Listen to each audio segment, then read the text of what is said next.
few things matter outside of the cage, like this podcast that proves fighting's way easier out here, or what happened after UFC 241, which means it's time for Verbal Tap. I am your host, Kevin. With me, of course, Raph Esparza. Raph, how are you doing? Is it still going on? I wish it was. A lot of good stuff happened, as we talk about later. Stipe Miocic critiques his own performance, but who was the star of the show? Of the UFC 241? Mm-hmm. That would definitely be one Nate Diaz. Sorry, now I'm joking at him with his sunglasses on. The reporter's having to be like, front left. Front, I'm right over here. I'm actually pointing a light at you. Can you see this?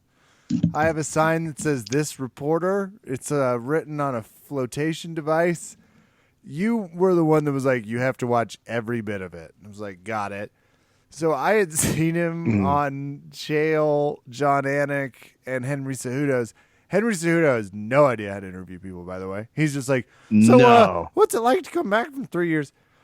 Chael's amazing because Chael waits until someone asks about GSP and then is like, is that something you or your brother would be like, let me ask you about it? And John Anik, is just doing his normal, well, that's thinking like that's good. And it was like a fun juxtaposition. Love the Chael question. What did you give me your thoughts overall on the performance? We're going to talk to Nate Diaz later in the podcast, but this was pretty epic. Here's what you should know, in my opinion, of the very short clip I saw of Chael trying to talk over Nate Diaz. So Chael's always known as the guy who's got the charisma and is the more interesting, verbose, comic relief, if you would. But he couldn't get an word in edgewise that would make a bigger laugh than Diaz's more subtle, like, nah, that's fucking stupid. Like, why are you fucking, nah, that's not it. And it's just like his timing was overcapping Chael to the point where Chael was laughing at him verbally throughout. Then when you got, I guess it was Cejudo, who was looking over at Diaz, and Diaz just goes, yeah, that's great. What, 3 years I've been gone, now you're a champ? Like, wow, look at that. But here's the thing. Look at some of these guys who won in 3 years, and then look at me. Like, I'll still be here, dog, but who knows where those 3-year champs are going to be. And I was like, holy shit, he just fucking ruined and buried Cejudo. Like, he didn't just win one fight. He was winning multiple fights after the fight. And he without people knowing they were in a fight with him. That's amazing. Yeah. So then, Kevin, we have to talk about the fact that during his presser, they tried to get him to talk about another heel because they figured, like, oh, here comes our Stone Cold Steve Austin, our anti-hero who people love to get behind because he smokes CBD at a weigh-in and he's just, he hates it, and middle fingers and motherfuckers. Well, when he got brought out to talk to Press Bro with his sunglasses on, and they go, what do you think of Colby Covington? And he goes, I don't know who that is. And they go, well, he's the guy. He's the interim champ. Yeah, is he good? And they go, well, I mean, yeah, he's the interim champ. And they're like, well, what weight is he? It was the actual when he said, rhetorical what weight equivalent. is he? I was quite impressed. I was like, I don't know if he's fucking with me, but he was like, who's that? They're like, he was who the crowd was screaming, fuck you, Colby, too. He's like, I didn't hear that. It's like, okay. What weight is he at was my favorite because they were like, is that something maybe you'd be interested in? He's like, don't know. It was unbelievable. So I don't know if you saw me put this up on Instagram, but there's definitely a spiritual connection to Mariah Carey. Years ago, Mariah Carey was asked what she thought about Jennifer Lopez. And they're like, okay, cool. Hey, Mariah Carey, what do you think about Beyonce? And she goes, oh, my God, I love her. She's great. So much energy. Just a great person. Good soul. Cool. What do you think about Jennifer Lopez? I don't know her. And they're like, but you obviously know who she is. It's Jennifer Lopez. I don't know her. She played Selena. Just like shaking her head the whole time. Like, Mariah Carey goddamn knows who the fuck Jennifer Lopez is. But it's the quickest way to dismiss somebody when you just go, I don't know her. Mm-mm. And the And that's what fighter it felt version like. of that is It was the bro what version weight? of that was Nate Diaz. And the best part was you talk about him playing that card. If he really was playing it, then bravo to him. But the thing that made it seem at least just a smidge more innocent was when he just goes, I mean, if he's good, yeah, that's fine. But like, I'm just gonna fight good people, dog. Like that's what I want. And I thought maybe he doesn't know because yeah, Diaz probably shows up when he shows up, but he's somebody who I actually imagine when he says, I don't watch fights if it's not me or my brother or my buddies. I could actually imagine him just tuning it out or looking at somebody and be like, who the fuck's that dork? I feel 100% like if you spent a whole week with Nate Diaz, it's like, how much time did he spend fighting? They're like, I don't know, 5-6 hours. It's like, how much time did he spend playing this racing game on PS4? Like, most of the night, every night. Gets super baked. Like, you could sell me anything. I mean, does the trial obviously stays in shape, does a lot of training jiu-jitsu, loves jiu-jitsu. We heard via some of the various reports that's why his wrestling was good because he has a lot of wrestlers in his gym now, which was another fun revelation where he's like, I don't even mean to. I just wrestle. It's like this guy from the joint which started the whole thing off. I guess we should preface all the way to the point where we're talking about now. And the next segment of the interview I want to give an honorable mention to is when the reporter tried to say, how are you going to leverage this situation? And you could see him getting like somewhat upset at the question, but also somewhat like, the fuck are you talking about? Like, I'm Nate Diaz. Like, I'm getting paid. Did you see how much money I got? Like, you guys won't shut the fuck up. And I've been gone for 3 years. I loved the way he finally was like, how am I gonna? How am I gonna? It's leveraged. And just like he was like, I got nothing for that question. I think it's like if I had a plan, I would tell you all, but I'm just doing it. So this is amazing. Here's where I had multiple reactions to it. The first was, oh no, he might not know what leverage means. That's rude. He got it. Don't do that to him. I think. Then the second response was, because if you ask me, Kev, how are you going to, like, you'd be like, Raph, how are you going to leverage this podcast? Your next thing would be like, oh, well, I mean, this podcast is a great platform to go to other things, and it's great. But to ask a Diaz brother who's not known as a Nobel laureate, one might say, and you really throw that big word like, hey, you going to leverage this to go further? And he's like, dog, I'm in the UFC. How much further can I go? Like, what the fuck you mean leverage this?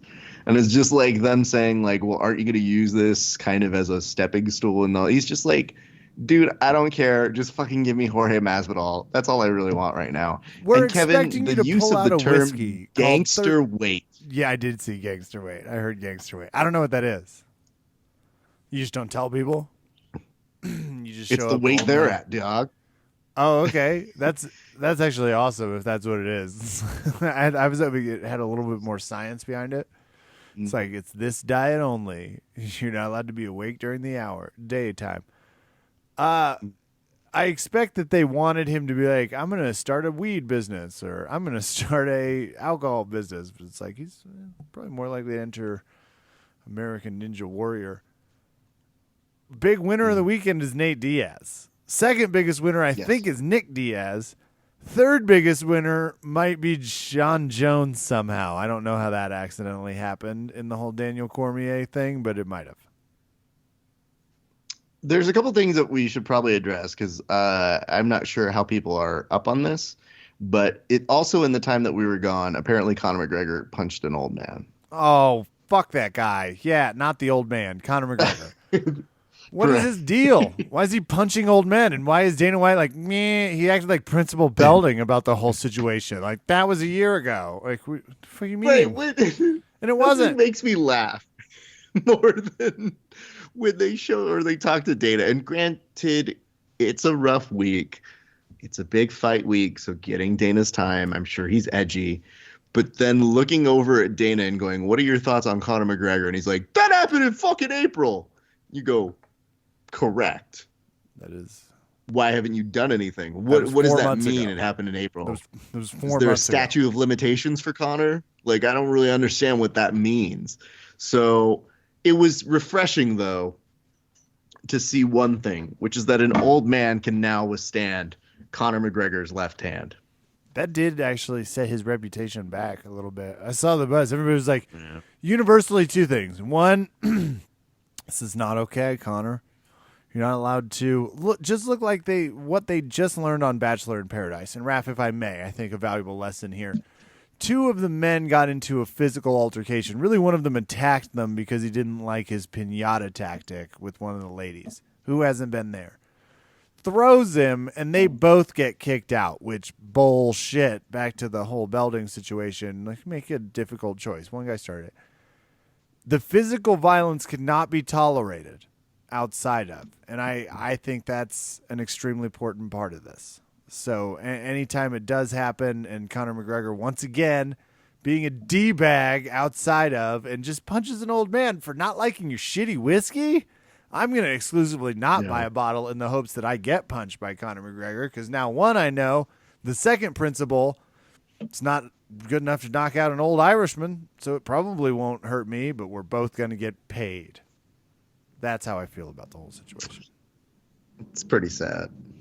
Why are you hitting old men in the bar? Couple things. Like, are you bored? Well, Kev, Nate Diaz will fight you again. I heard him, I think. He said I'd fight him again. Can I say what I think is maybe the logical explanation for this? If we're trying to find one, and it may or may not exist. I'm not sure. He's been attending church with John Jones. They've been seeing the same pastor, and that guy has views.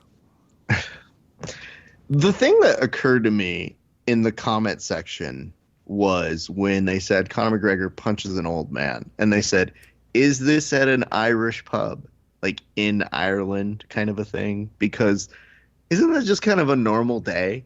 And I thought about that comment long and hard, and I said, yeah, maybe they're right. Maybe that's why we're all just kind of so laissez-faire about this whole thing.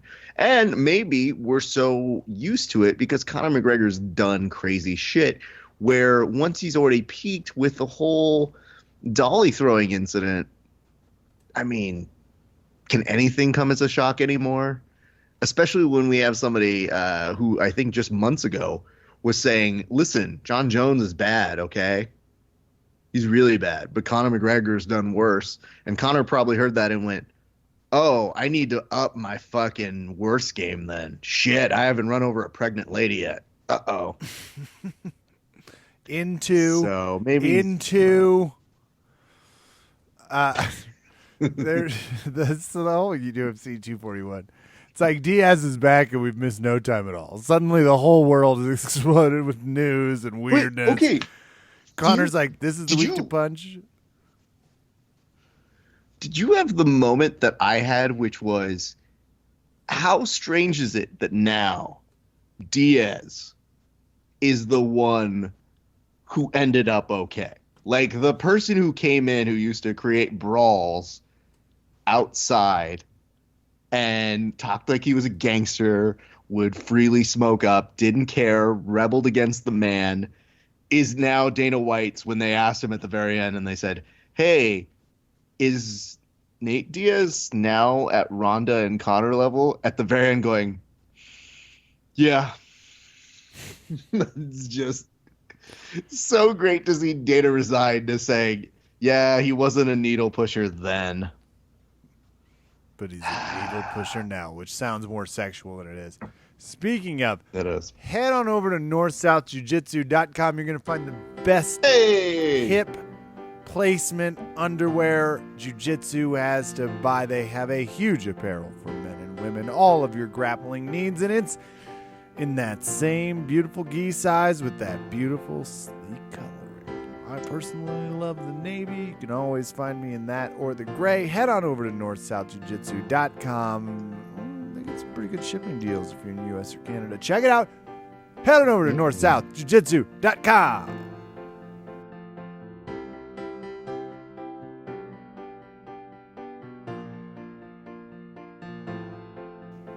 Raph, I want to skip to Connecticut. No, You went to Connecticut. Kinetic. You went to Connecticut for a kinesiology thing? What did you go to? Yes.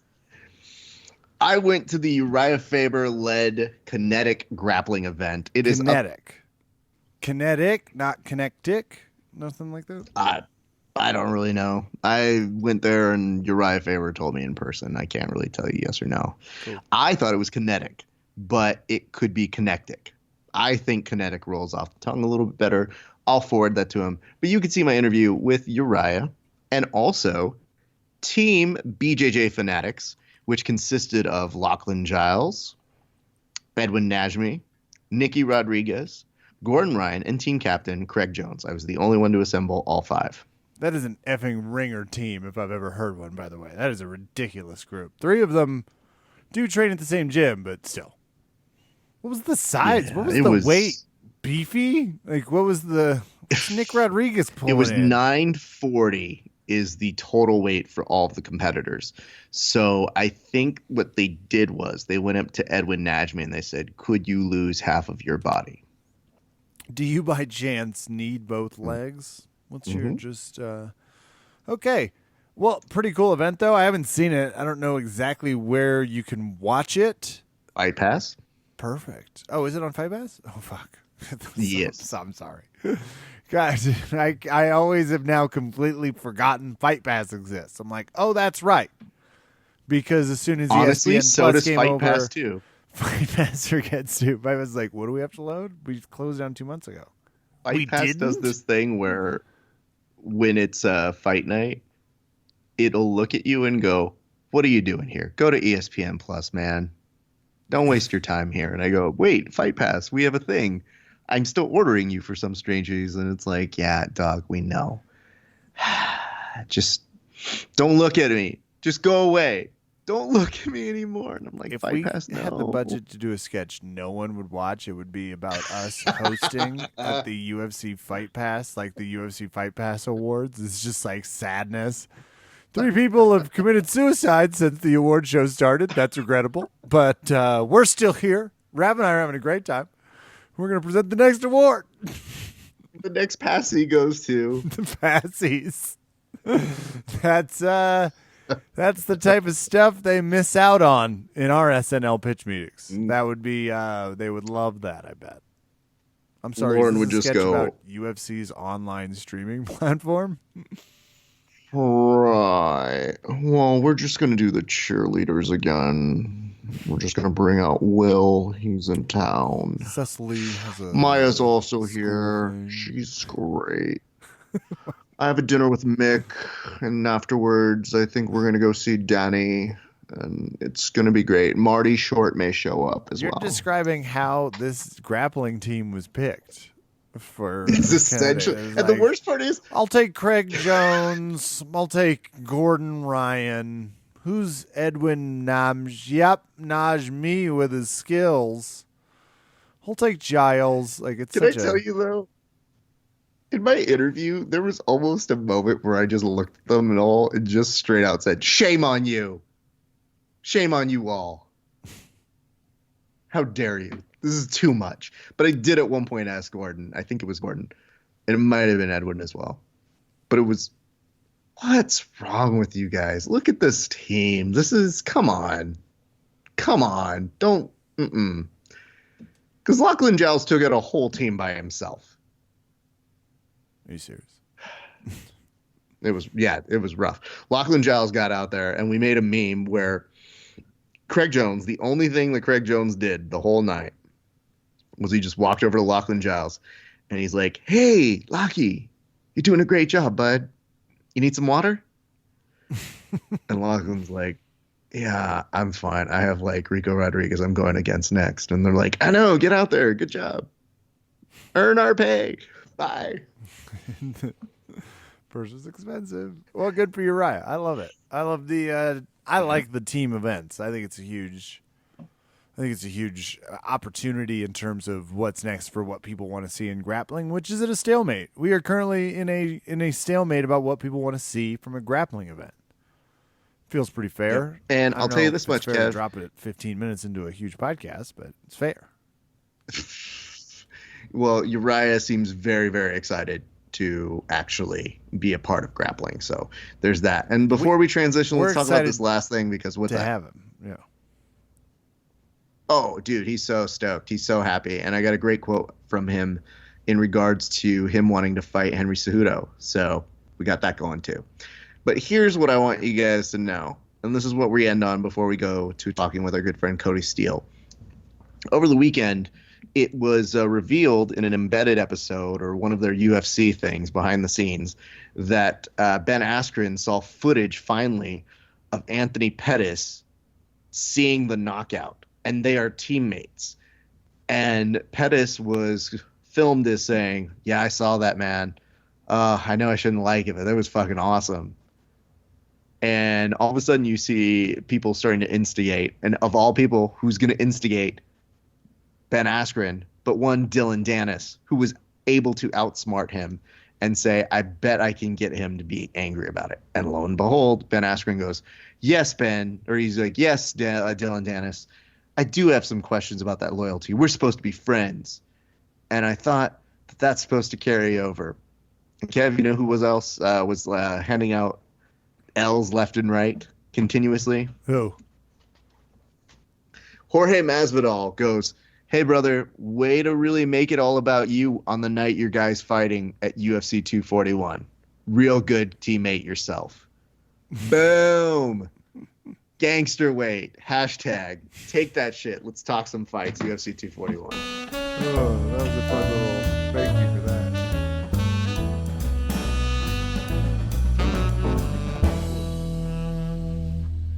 Kev, you'll be happy to know that when I did my post-match interview with the winner of Combat Jiu-Jitsu, it was last week's guest. So that does make things a lot of fun. Oh, you already knew each other. That's nice. Yeah, it's always good when there's some kinship. You were like, hey, you got smack talked crazily, but today you were doing the smacking. Tell us what inspired you out there. Is that how you started it, Raph?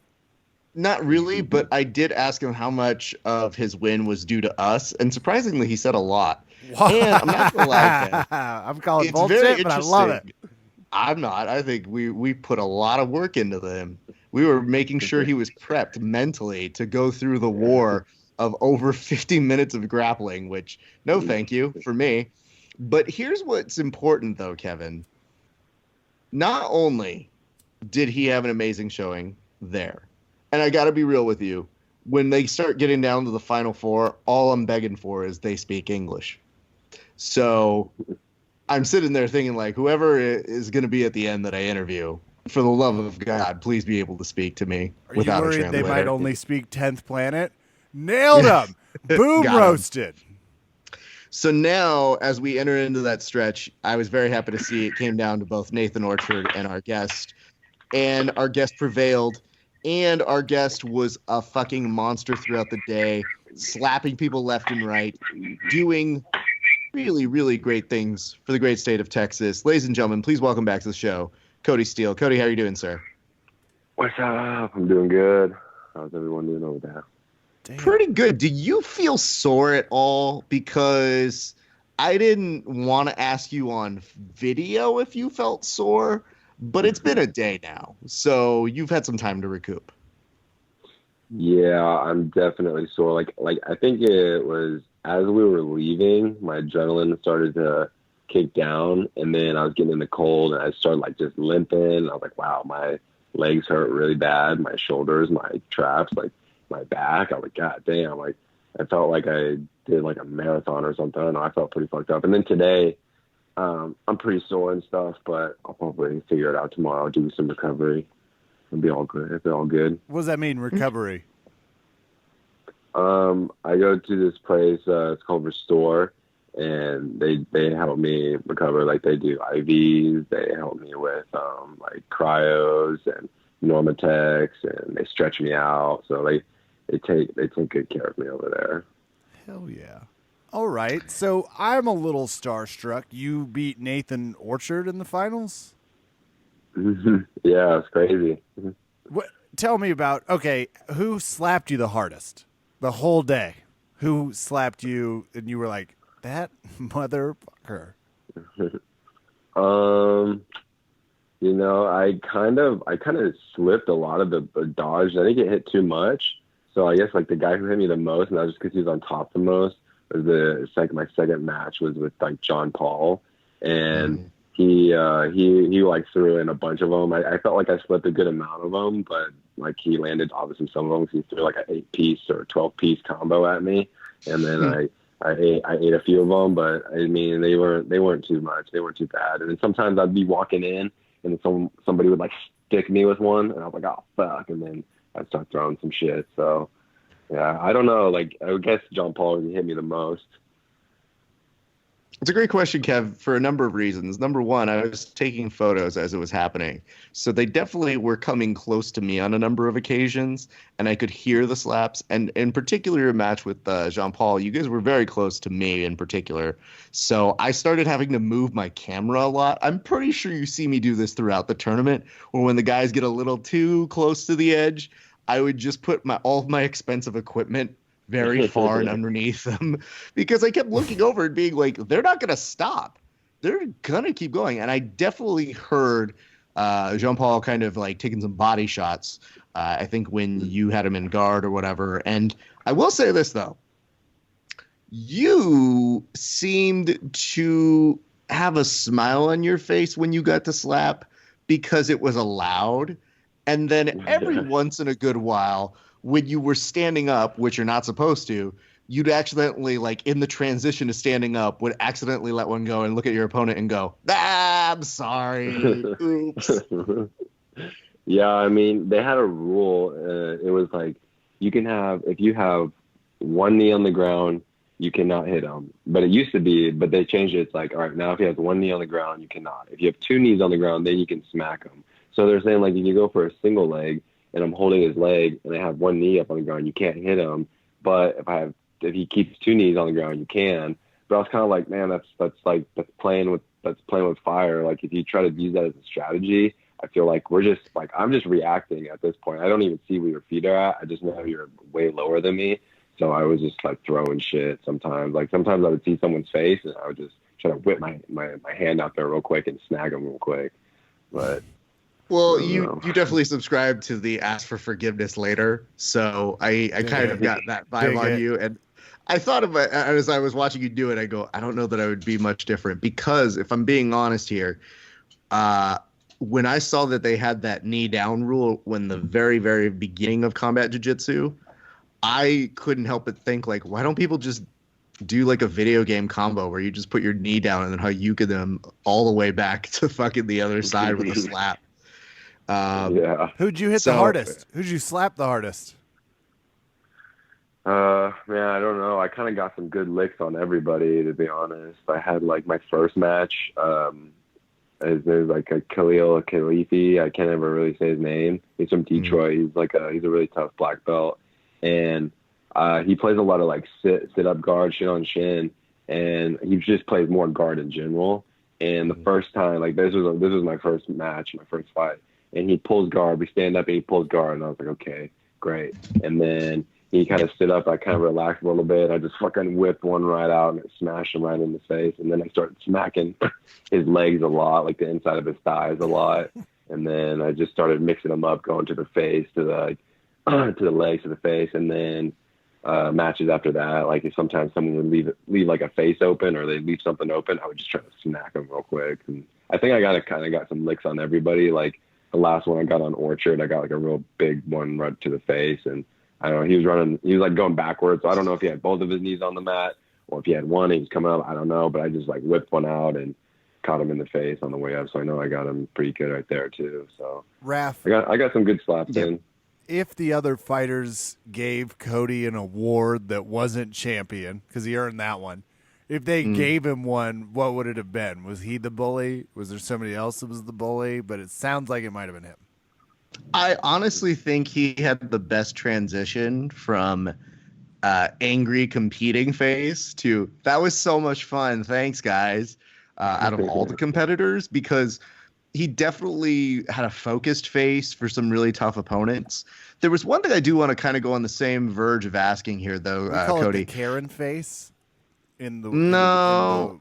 Midwest communities. Right. No, he didn't have the full bangs to be able to pull that off. Yet. The thing that I'm most concerned about here with Kody was, did you register? Because you were mentioning the slaps, and you did get a number of really good ones. I think you implemented it well, and that's always a concern I have for people who do combat jiu-jitsu.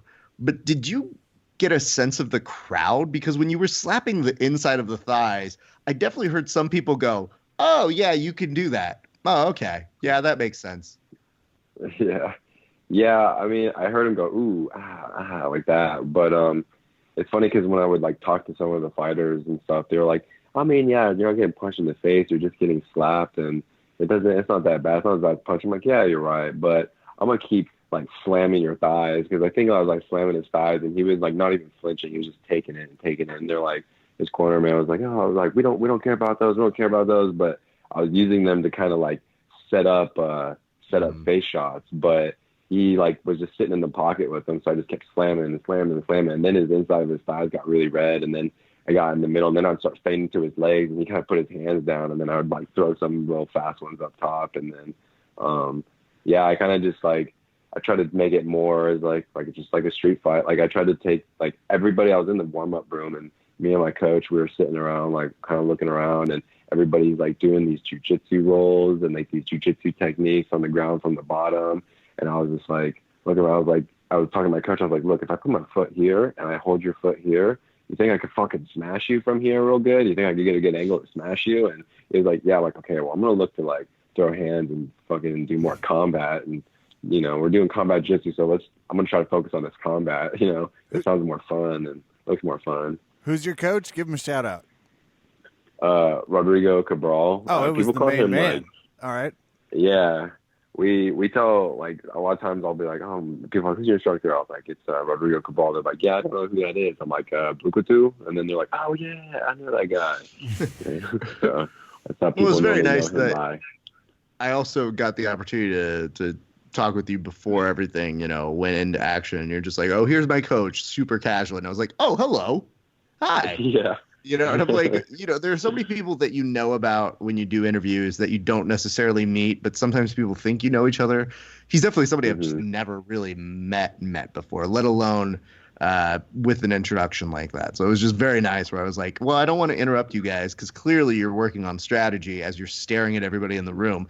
And now that I know that, the worst thing that you ever hear in jiu-jitsu is when somebody's like showing a move or a technique, and then you have the instructor go, hey, can you come over here? Can I try this on you real quick? That's always prone for bad results. I feel like it's even worse now knowing that you're like, hey, you know, we were just looking at some combat. Can you stand right here? Because I'm trying to figure out if I could slap the fuck out of your face right now.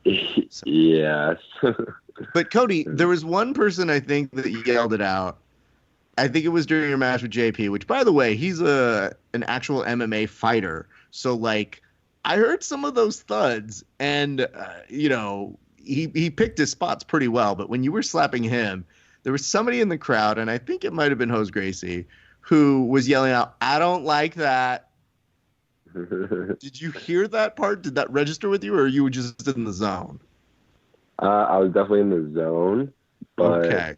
I already knew because they were, like, talking about him a lot. Like, they're saying, oh, he fought Gordon Ryan, and I was like, oh, I do remember, like, that kid fighting Gordon Ryan a very long time ago. And I remember him, like, they were always talking about him, like, oh, he's a very good, like, high school California wrestler. And he, like, and I saw him fight Gordon, and he got subbed by Gordon, but he was, like, getting out of things. He was super explosive and stuff. So I was like, that kid. And then I knew he was, like, he's training with, like, Brian Ortega, and he was, like, he's, like, an MMA dude, and I already knew that. So, like, I was like, yeah, this kid's going to be tough as fuck. He's gonna have cardio for days, and he's just gonna be real explosive. Like, I already know this. And then, so I kind of like went into that match. I was like, yeah, but I think positional wise, I'll be able to get him. So then I started, and then I went, and I kind of went for his leg, and then he like greased right out of me. Like, my hands were like slipping. I couldn't hold on to anything, and I was like, fuck. And then, like, I was chasing him. I got his back. And then I went to take the back, but everything was so slippery. He was just, like, sliming everywhere. So I was like, man, like, me, like, trying to, like, contain this kid is, like, is like gonna waste way too much of my energy because like I can't even hold him, and because he said it was like the grease or whatever from his like braids that he had, so like it was just greasy as fuck. So like I was just like, I'm just gonna ride this one out just because I know like if once I win this, I have another fight, and after I win that one, I have finals, and if I don't want to like, I knew I could have chased him all around and like maybe took his back or like done some stuff or something, but it was way too hard with his explosiveness and like how slippery and slimy he was. So I was like, yeah, I'm not trying to like fucking gas my arms out. Well, it's also very hard to compete against him when his coaches are, Henner, who's essentially the impression I have of Henner is essentially Robin Williams, but just for jiu-jitsu because he talks so fast. So it's definitely a lot of like, hey, no, it's very good. You're doing a very good job right there. Now continue the energy and go ahead and move to his left. Very good. Very good right there. You were doing excellent work. This man is not very good. But no, he doesn't talk shit. So that's not really a It's like, now watch me fight 10 people I don't even know. Just at random. I'm just going to pick them and fight them. But Kev, I don't know if you know what the other secret weapon is. Brian T-City Ortega to the right. Brian's in the house. Yeah, Brian was right there coaching. And the weird part is, did you have a moment? Because, like, are you a fan of Brian Ortega? Because I know if I was having somebody that I liked as a fighter coaching against me, I'd be like, but I root for you, you dick. Yeah. I was like, when I saw him, he walked into the back because they had all the fighters in the same room. And I was on my Snapchat, so I have like a Snapchat, with all the boys from here. And I was like, oh, fuck, dude, look, it's P-City. I was like, that's fucking cool. I was like, he's here. I was like, I wonder who he's, like, going to be helping. And then he was helping him. I was like, man, I had a feeling that Jimmy was going to win his first match, and I was going to get him second round. So I was like, great. But that kid, like, he's super nice. Like, he was using his, like, so right. I was like, hey, man, you think I could use that? And he's like, yeah. And then he's, like, real chill. We talked, like, for, like, a little bit. And, yeah, he's a really cool kid. Like, and obviously he's a freaking stud. He's an athlete. So he's going to go pretty damn far. That's good to at least have that win under me. What did you borrow? What was the thing? The so right. The right. Okay, if we don't know what that is, because it sounds it could go a lot of ways. The so right is the thing that you use that's a U shape, helps your back immensely. So we love our friends over at So Right, and I will tell you, a lot of fighters bond over it. Because every time I bring it to the gym, everybody goes, can I use that? And I'm like, yeah, sure. But I swear to God, if you take it from me, I'm going to murder you. The thing I was laughing about, though, is there's two distractions that happen whenever you have T-City in the opposite corner. The first is he just kind of stares at you like a unicorn that he is. Yeah. And it does it where he's not really saying words, but it's just like, it's a fucking good-looking dude. You need to stop staring at me, dude. Yeah, he's got some blue eyes. He's just like super friendly. It's like he's on flirt mode 100% of the day. He's just always on flirt mode. He's like trying to finesse anything and everything. And he's just used to it because that's just how he is. And I don't blame him. He's fucking gorgeous, Can I suggest missed opportunity? This is a huge missed opportunity. Sorry, go ahead, Raph. No. The second opportunity is just when he's coaching. There's still the Modelo music from the commercial playing in the background. Just because that commercial is so fucking iconic that I can't ever look at him without being like, a decade ago, UFC fighter Brian Ortega, and hearing like that woman who does the operatic, voice. Like, I cannot see him without thinking Modelo and the coach he was given by his coach, James Lutheran, to keep on the streets or fight for gold. Yeah. So, as you were saying, Kev. You should have, and tell me this wouldn't go viral. You're over there. You're obviously focused on whoever you were fighting, who's good, Avi. And, of course, winning the tournament's great, Kody. Really impressed. But just for a second, can you imagine if you had quickly charted course and flying guillotined Brian Ortega out of fucking nowhere? That would have been crazy. I probably would have got charged with an assault if I just did that out of nowhere. Come on, he's a fighter. I mean, okay, I like where your head's at. I want to say this. I want to publicly endorse it, but I'm just telling you, slightly missed social media opportunity. Yeah. And to everyone out there, this man's a trained professional. He had to be in a slap jiu-jitsu match to get close enough for this. This is not some amateur challenge. That's my point. He would have known. Yeah. Yeah, he would have saw it. He likely would have gotten knocked out, but whichever had come first, and then finish the grappling match. No, to me, okay, so how many fights total did you have? Because that part I didn't catch. 4. I had 4, and I think I don't know. I have to look. I don't know, but I think that was one of the first ones where they had a 16-man bracket. Maybe they had another one, but normally because I was watching a lot of the other combats just to study it, see what kind of games were working, what people were doing, and you've never done what was working, what was not. No, I've never done it, and I never really practiced it before. I just till the 2 days of the week of, I was just my friends don't you think we should game plan how you're gonna hit people? I was I think it's just gonna come natural once I'm out there. I'm just gonna see a face. I'm gonna fucking throw some shit, take some, I'm gonna get it. So I just but I remember watching some of them had the heavyweights or something like that. They only had 2 fights. They had their first fight and then their finals, and then the ones before that, Bagner Rocha, he only fought 3 times. He fought some crazy 10th Planet psycho guy. I don't know even know who he is, but he was crazy. He was running at him, and then he fought this other guy, Josh Hayden, and then after that he fought Nathan Orchard in the finals. So they only fought 3 times. So this time we had to fight 4, and that was pretty exhausting. Props to friend of the podcast, Josh Hayden. Yes. 4 fights. Well, that was actually, he had a fight against, that was Jason. So that was baby brother. Oh, Jason. Tiny. Yeah, I knew it was something with the J. Hayden. Hayden. I mean, come on. Yeah. there's 3. They're Hanson. There's 3 of them. I think there's 3 of them. Yeah. Is it because my big thing about combat jiu-jitsu, and obviously just even getting through a normal grappling tournament, I get that pure exhaustion. But to me, the biggest fear I would have about a tournament like this is that I get through round 2 and my head is bumping because of the slaps. Do you feel that at all? Did you experience that at all? Or because you had more of a dominant run, you felt pretty okay? But after your second fight, who hit you the hardest? Were you having some, well, shit, I have a few more of these to go, or pretty okay? I had some more. I mean, I was really tired because I went to OT in all my matches, but I didn't really my face is still pretty good. I don't think I have any bumps or bruises. My face isn't sore. No one really got a clean shot on me or anything like that. So I kind of I was watching some of the videos. I haven't watched all of them, but I remember and I saw some parts where some people were winding up and they were right when they were about to hit me. I kind of ducked it, or I kind of put my arm in the way and it kind of skimped off my arm. So it was good, but it was funny because I was sitting out there. I was I'm gonna go see what this is about, and I can't remember what the names of the guys were, but it was. I walked out there and this guy was just getting fucking smashed with hands, and my mom was in the back room, and I walked back in there. I was I hope you were ready for this. I don't even know what the fuck I'm getting myself into. I was some guy just got smashed out there. He's got his eyes bleeding. And then he's walking back and it's just bleeding hella bad. My mom's what the fuck? Yeah, it was crazy. I was well, here we go.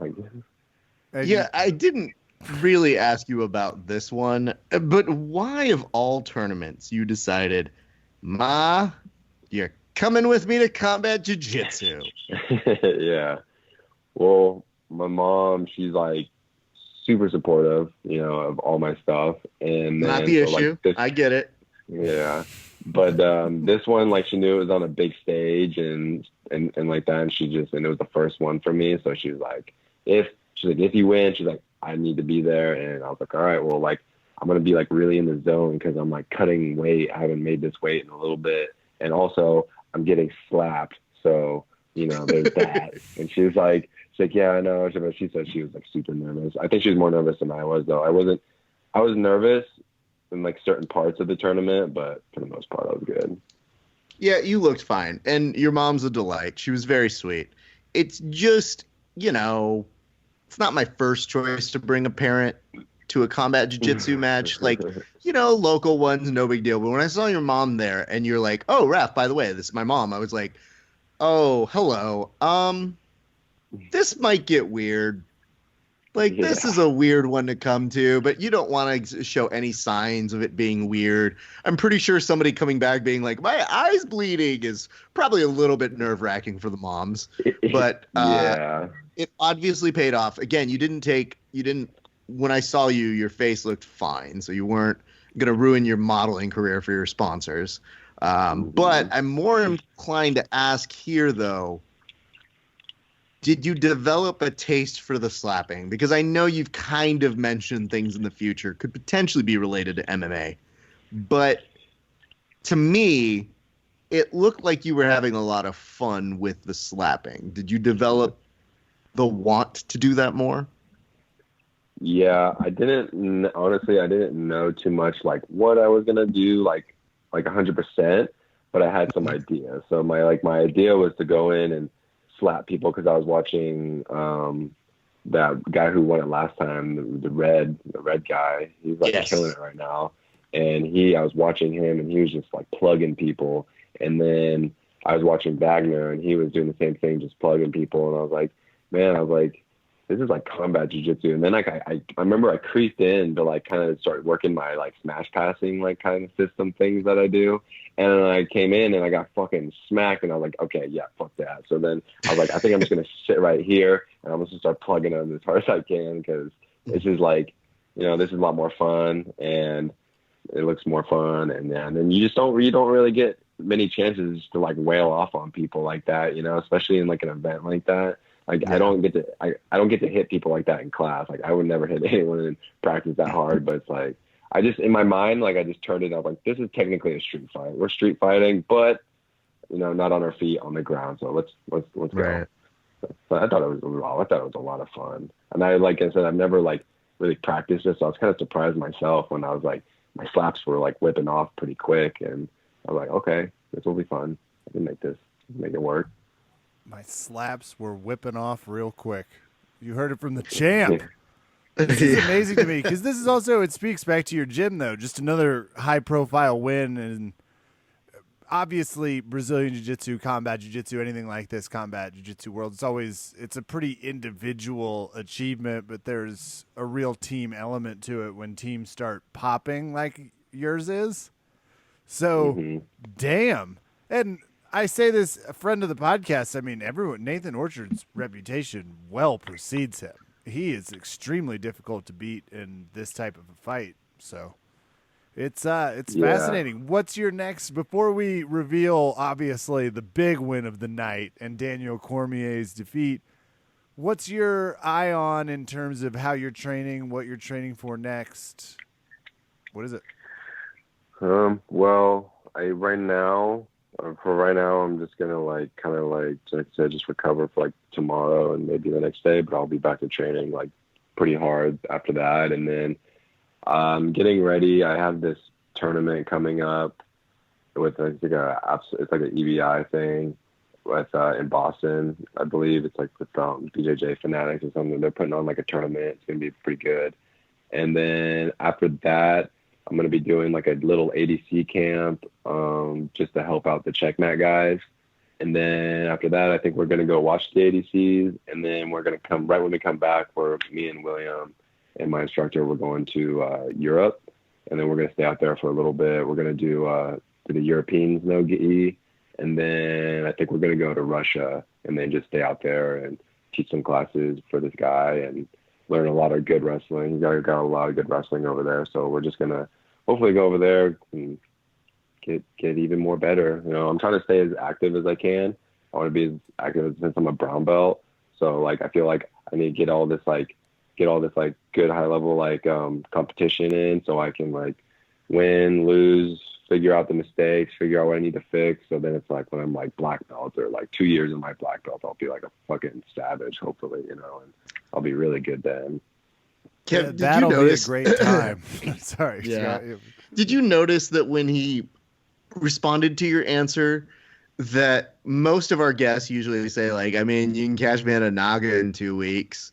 Cody's definitely like, oh, I guess I'm going to Russia. I dug it. He had an HR vibe to it too. He's like, well, first I'm going to mentally take some Cody time and recharge my batteries.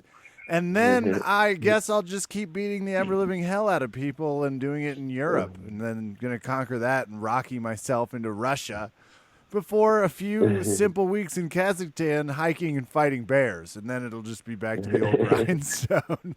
Shit, I hope we get to fight some bears. That would be a fucking good ass post. Fight a baby bear or something. I don't know. Khabib that thing.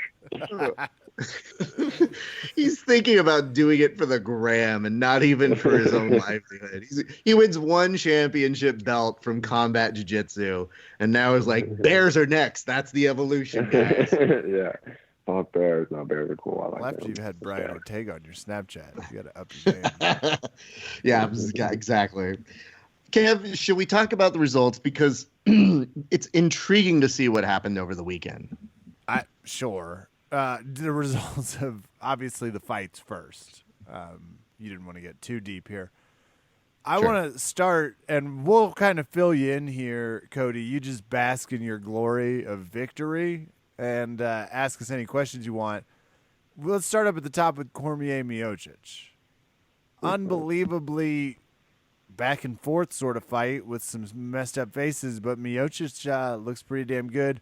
No wrestling, as I would have kind of expected, at least at some point from one or two of these guys. Little bit of limited takedown, but ultimately Miocic looked like he took out a kind of exhausted Daniel Cormier in the fourth round.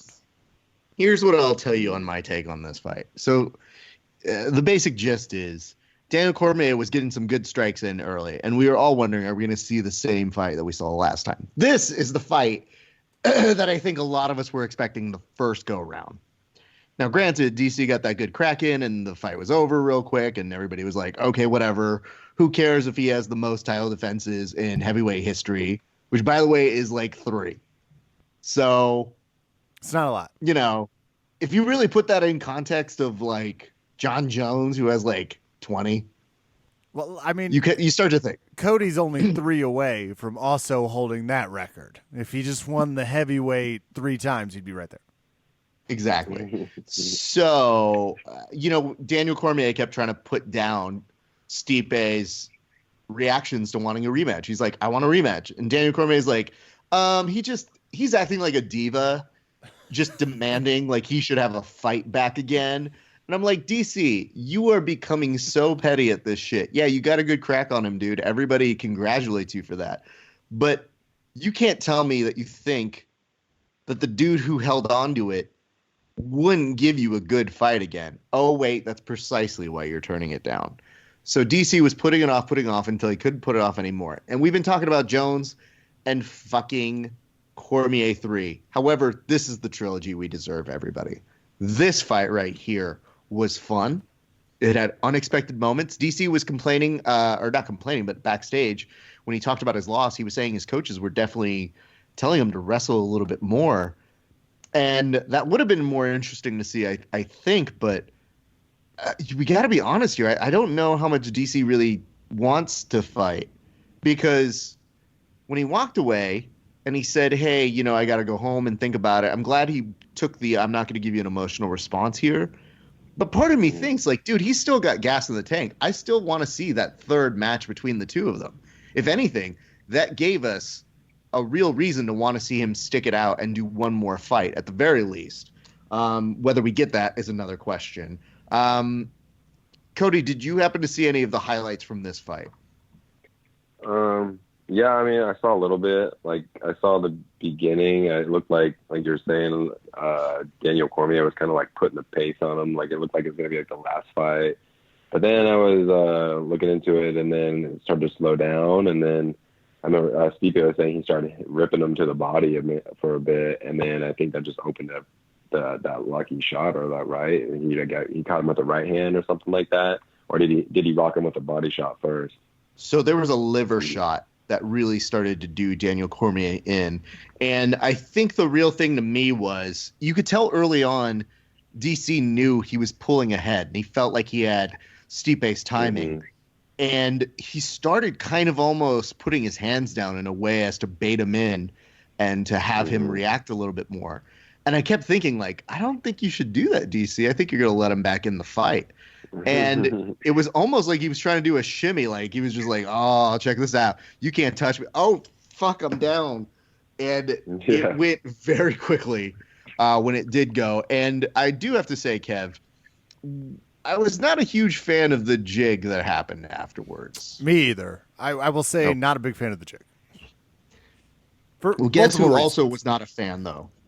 Well, for those that don't maybe know exactly what we're talking about, Stipe Miocic did a little dancing jig like an Irish gentleman after the victory.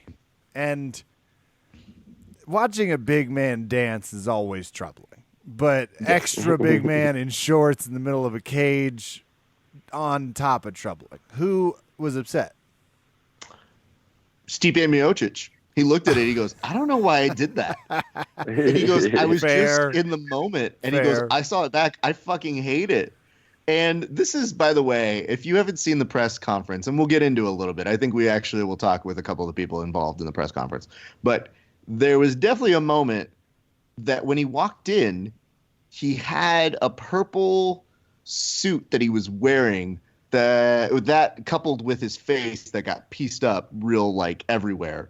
Definitely made it look like he had just gotten out of the world's worst prom that you've ever seen. So it was a little rough, but he was very, very, very upfront in admitting. And I'm glad that they did bring out DC because they ended up having him, recap and say, hey, here's how I thought the fight went. And it was actually it was very refreshing. So I thought that was good.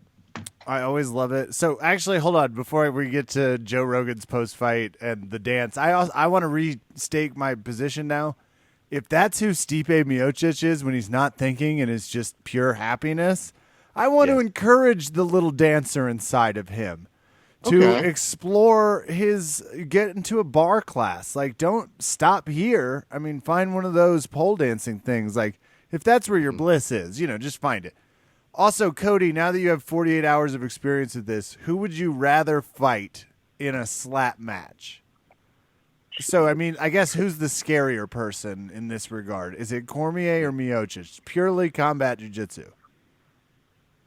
Well, they both murder me, but I would have to pick Stipe just because Cormier is like Olympic wrestler, and I would never be able to take him down. I don't even know what I'd do to him, but he'd probably just, and especially if he's heavyweight, man, he looks like his belly is huge when he's I was just going to say, he was looking rotund.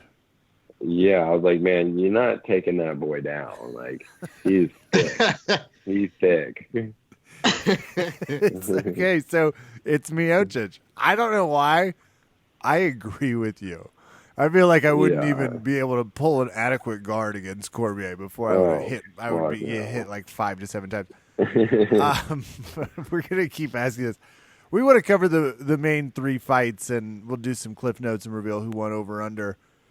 Anthony Pettis versus Nate Diaz. Now, Frapp and I are gonna do some separate discussions because we can't keep Kody here all night. He's been slapping people. He's exhausted. He's traveling, but Nate Diaz did a whole after the show circuit. He did a pre-show ritual that we've been doing on here since 2012. I appreciate all parts of it, but just this fight was effing spectacular. I'm surprised how good Nate Diaz is at not getting hit in the face. This was a back and forth. I was surprised it was only 3 rounds. I never understand when they pull 5 rounds out of their ass versus choose not to.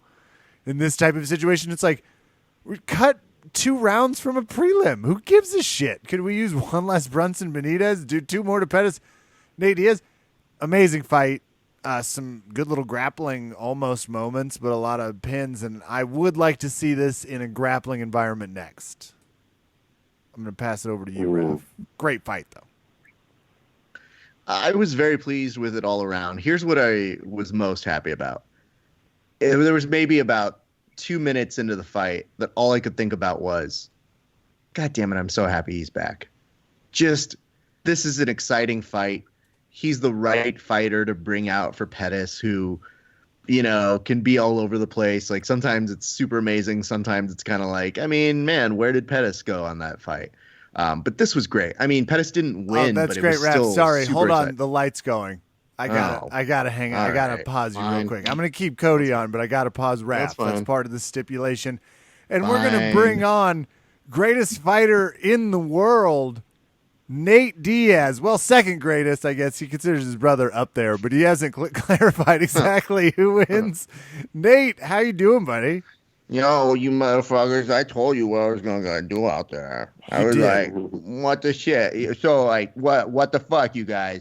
I told you guys I was gonna fucking light up at fucking weigh-ins, and who did that? This bitch. You did. This is why the parodies of this is sometimes like it's right from the mouth. Any backlash from Dana on the weed thing? No, I told that bitch, I was like backstage, I was like, dude, just call him a CBD, it's fine. But dog, it was not CBD, I'll tell you guys that. Wink. Well, our man Kody Steel here won Combat Worlds in Jiu-Jitsu. Yo, I saw some of that. Kody, let me ask you a question, dog. What's up? Okay, what's up to you too? Okay. Like, did you use any like Stockton slap like attacks? Like, was that helpful to you when you were going out there and slapping the fuck out of people? Oh yeah, every slap was a Stockton slap. Came straight from the heart.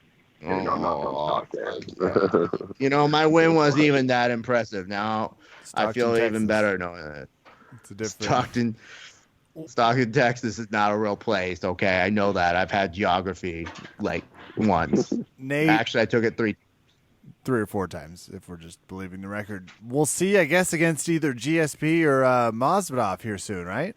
Oh my God, it's a gangster weight, motherfuckers. If you bitches haven't seen my post presser right now with Dana White and all that bullshit, like, wait for me to show up because it's the best goddamn thing you'll ever see. I swear to God, It's legendary status. Agreed. Verbal Tap fans, the one, the only best fighter in the world, except for maybe his brother. It's unclear. Nate Diaz. Smoke weed every day, motherfucker. And I'll give Kody some props here. You chose him, and you chose Stipe Miocic in your picks, sir. Yeah, I definitely. You have to go with Diaz always, especially on a fight like that. But Stipe, I went on a whim on that one. I was like, DC's got this, but Kev got that one, so fuck that. I'm going Stipe, and I rolled the dice. Boom. We won, thank God. Kev, you don't know this, though. It's very interesting to have somebody who's holding a championship belt that you're interviewing who, like, at the top of the interview goes, yeah, but did I beat Kev? And I was like, dude, you just won combat jiu-jitsu. Why are we talking about if you beat Kevin or not? I don't even think we should talk about it tonight. I think we should just move on. Yeah, that's what we're going to do.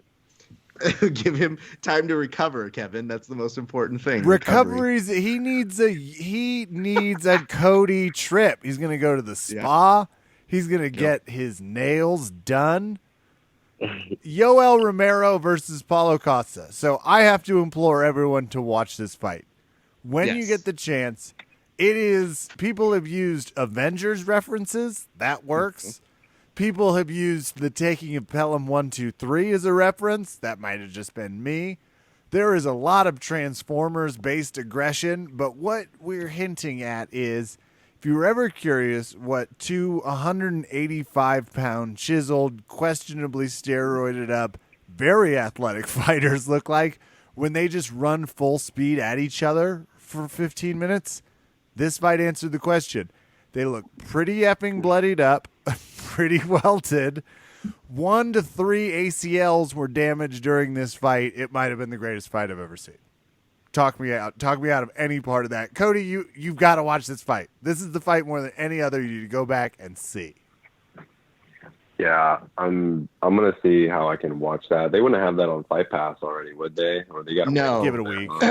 Give it about 3 weeks, and then ESPN's gonna be like, "Hey, remember when this was on? Please watch it." Yeah, or they'll just have it on YouTube. Well, however I find it, I'm definitely gonna watch it. I heard that shit was like a barn burner, and like I just saw pictures of like fucking Romero getting kicked in the face really hard. So I was like, God damn.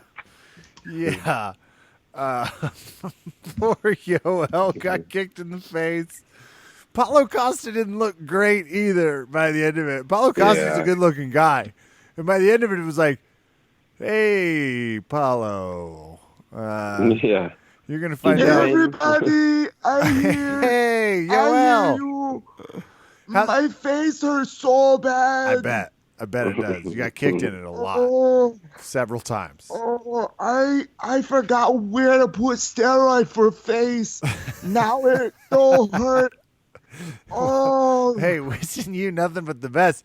Do you feel like it was a win because of the praise of your performance, Yoel? Oh, most definitely. You look at my fight, you see me, I look exactly the same. You look at Paulo, he not so pretty no more. No, he dropped down to like a 7, and I feel like you held steady at a 6-7. That's what I do. It's about circumstance. Yoel, is your knee okay? You kept falling, buddy. You kept. You don't see this because this audio podcast, but my knee is out together with un string, just un baby string. Like, you know when you have food that dangle off your fucking plate, like that. I do, and that's gross. So thank you for the vivid imagery. Verbal Tap fans, recent loser, but winner of hearts and minds. Wait, I didn't win? No, you did not. You lost. You lost the fight, technically. That's so sad. I thought I won. 29-28, 29-28, 29-28. This is news to me. They definitely said it to you, but you probably had a small concussion from Paulo Costa's foot, ankle, elbow, right, and how would I know that with concussion? Dummy, oh my God. Okay, I leave now because I insulted, but I still love you, just, less. Bye, everybody. Yoel Romero, Verbal Tap fans. So before we reveal this bullshit, I'm going to give a few other shout-outs. The Benitez-Youssef fight was amazing. It was the only finish on the final cord. Youssef got that round 1 knockout. The Brunson-Heinisch fight was pretty good. It was pretty close. Heinisch is a tough guy. Brunson's a tough guy. The Bermudez-Kenny fight was just a straight-up grappling match. It was awesome. Props to Hiagos in a loss, but Raph, yeah. Do I just reveal this? That you and I even argued about it in pre-production? I always make sure we are fair in our adjustments. Well, I want to give Kody a fucking award for somehow slapping people in simultaneous states over the weekend. I don't know how he managed to slap people in California, get on over here, slap people in Denver, Colorado before making his way back to Texas, but congrats to him on a slap-based victory. Oh, yeah. Thank you. Kevin, what did he win? Or Kody, do you remember what the wager was? I believe the wager was the greatest gift of all my respect. He has it, Raph. It is documented. It is there. It has nothing to do with him beating some of the best grapplers in the game Sunday in a very highly skilled competition. It was this. Nathan Orchard. Who? Kevin. Same thing. Of Fourth Planet? Who? Did he fight anyone from a real school? Like, he had Brian Ortega in his corner. Never mind. What did we do here? What was the bet? I think we had like 3 of them going on. We had like one sending some type of postcard with something on it saying that you're a tool or something. I don't know. And then the other one was like, go take a yoga class with goats. That would be pretty cool. I might just do that myself just to do it. We should just do that together. Like swing through Denver on your European tour. We'll just go to goat yoga. Yeah, and then the other one was like, if you could find some twerk class, that would be hilarious. Oh, that was the twerking component. That's right, the pole dancing class. He's like, fuck. Okay. Not gonna lie, he definitely buried the lead here. He's like, I don't know, it's like goat yoga, which is dope, no big deal. And then there's also like a postcard, which I mean, cool. But then I don't know, there was a twerking thing. I guess if you can do that, that'd be really mega cool. No shit, I might make my girlfriend take a pole dancing class. Oh, fuck. Yeah, Hold that'll on. pass. I might make my fiance Beyonce. take a pole dancing class with me. We might do There it. you go.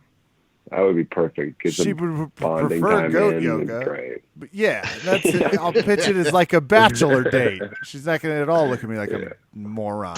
You It's an gotta just tell her. investment. You gotta be like, listen, babe, we had a lot riding on DC, and he let us down. Look, it's not my fault. Diaz got screwed by the decisions. Like, I was doing my best. I thought Kenny was going to out-grapple Bermudez, but I was, what are you going to do? Well, Kody, we're very happy you were able to come back on the show, especially after such a busy weekend. I knew you were getting on a flight today, and I knew the last thing you would really want to do is cut part of your celebration victory short. So we appreciate you finding the time to chat with us today, sir. This is awesome. I'm always happy to get on here and talk with you guys, help me out. It's awesome. Like you guys make me laugh, so that's good. That always bring me back. Thank God. Well, Before he okay, smacks good. the I'm shit glad that out was of the one or both criteria of for us. rebooking our guests. Yeah. Being like, a guest was like, you have comedy in the title of this podcast, and yet none exists. I'm never coming back. Kody, again, it's very cool to be able to chronicle someone's journey as they go from the week of where I'm sure they're cutting weight and they're all over the place, to traveling, to getting out here, to competing, to then getting the end cap of it all, and then getting some great insight on not just your own matches, but a number of fights over the weekend. So we very much appreciate your time. Where can people find you? Because They're gonna be looking. probably had a few more people looking for you after winning this weekend, I'm pretty imagining. Yeah, it was cool. Freaking that Henry Cejudo guy. I wanted to go take a picture with him, but he ended up like following me and then commenting on my stuff. So I saw that. That's cool. You better watch out though, because he might be trying to go after a fourth title, and that's I think part of the reason why he won. Yeah, probably. I was like, his boy's gonna try and take my shit too. He's trying to take all the belts. He might weigh that normally too. You might be able to. Probably, dude. That fucking guy. He's a beast. But where can people find you who aren't Henry Cejudo, or who are looking to probably slide into your DMs? Or like again, to Henry Cejudo who's listening and stalking our guests, where can people find you? Well, if you guys are ever in Austin, Texas, we're at Brazilian Fight Factory. We're the Checkmat School. And social media-wise, just Kody_Steel BJJ. And then that's the best way to get a hold of me through Instagram. Kody with a K, and this with is a how he K. gets great. He fights cats at home. He told us this before, and we didn't believe him until we heard it in the background. Yeah, they showed me how to throw punches and slaps. definitely explain some of your evasiveness. So I mean, there is that. Well, Kody, it's been a blast to see you this week, my friend. We look forward to seeing you competing back again very soon. But go do yourself a solid and heal up, and then don't rush too quickly back to jiu-jitsu, because you can take some time off. The body needs to heal from all of the slapping. Yes, sir. Sounds good to me.